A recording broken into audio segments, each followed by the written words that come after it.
The reason why I'm doing this video is because it is estimated that 2 out of 3 people at some point in their life will experience a mental health problem. So it's not uncommon.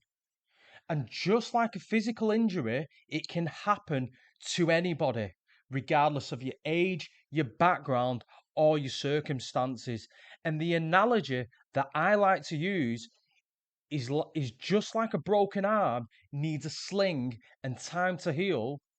Mental health challenges need support, understanding, and sometimes, not all the time, but sometimes professional help. And if you feel like that's the best thing for you to do, there is no shame in seeking professional help. So before I get onto the main talking points of the video, there's one thing I want to make absolutely abundantly clear, and that is I am not a doctor. I am not a healthcare professional. The things that I'm sharing in this video are the things that have worked for me. So please take that on board.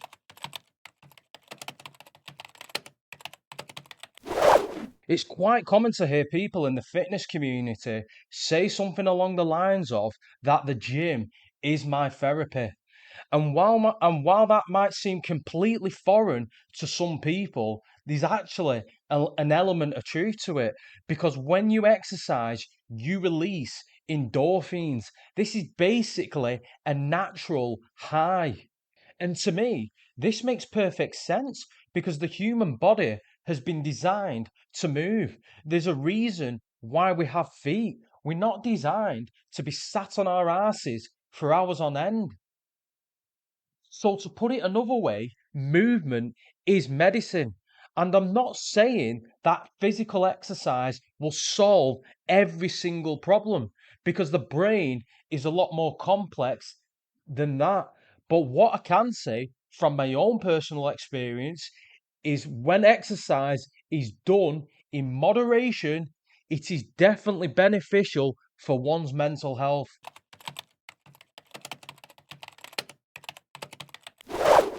Over the decades, there's been a lot of talk about positive thinking. And I'm pretty sure you'll agree with me when I say this, and that is looking on the bright side of life most of the time is probably beneficial for your mental health. And I want you to notice the words that I used most of the time, because just like anything else, when taken to the extreme, it can be problematic, and positive thinking is no different. You see, when positive thinking is taken too far, it can actually stop people from dealing with quote unquote negative emotions.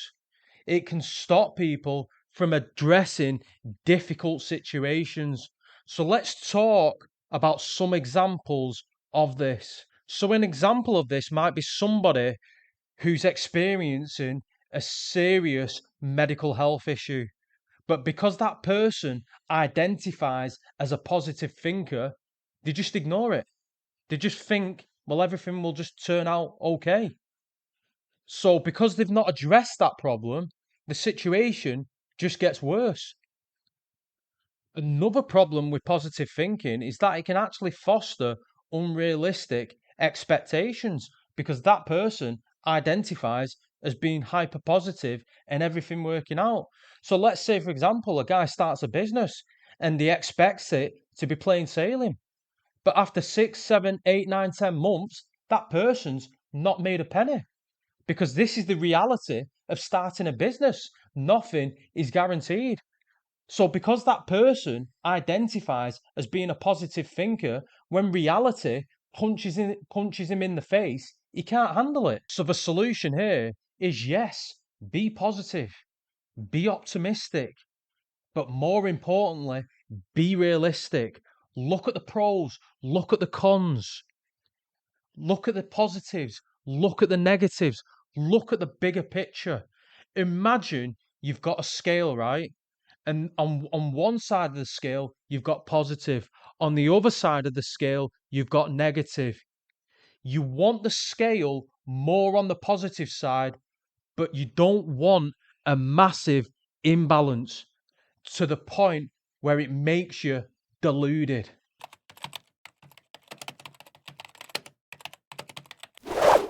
What I personally found in my own life is that I'm the happiest when building and creating something.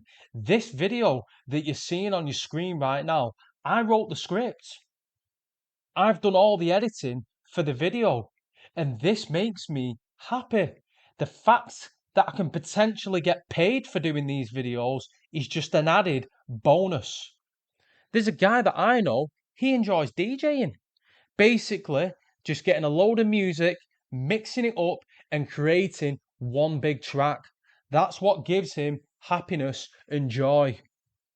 I honestly believe that human beings are born to build and create.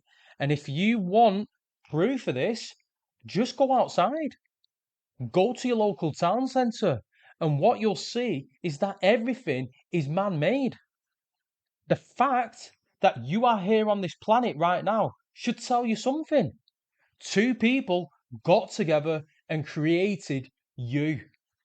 But let's just keep it PG.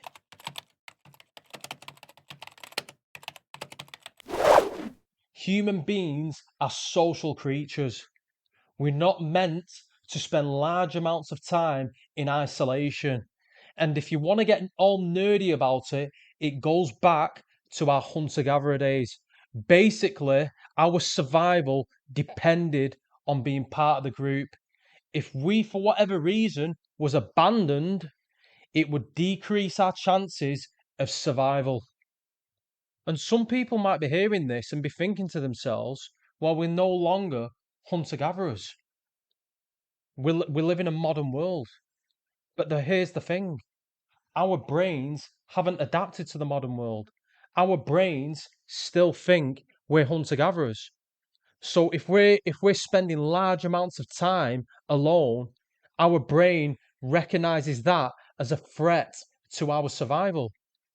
Hence, low mood. So I'm pretty sure you'll agree with me when I say this, and that is human connection, friendships, is vital.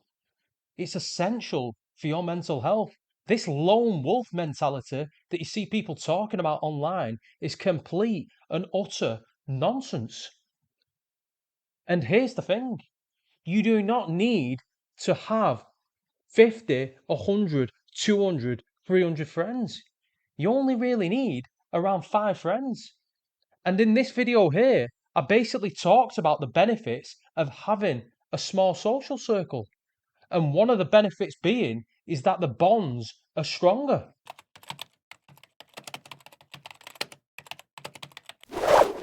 I'm not religious. However, I can understand why people turn to God.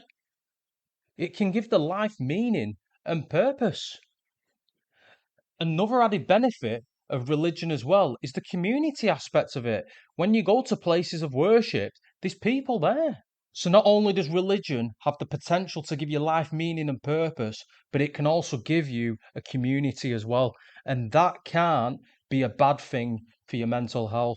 But I understand that religion is not for everybody and there are other avenues.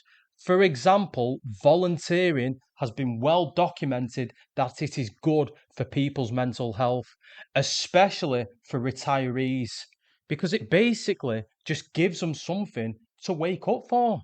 It gives them a reason to get out of bed. Another avenue is becoming a father. When you become a father, you are no longer priority number one. You've got this child that you need to look after. That child's needs come before your own. And I think it was Jordan Peterson, the Canadian psychologist, that said something along the lines of that a person doesn't really fully mature until they have children. And you know what? He probably has a very good point.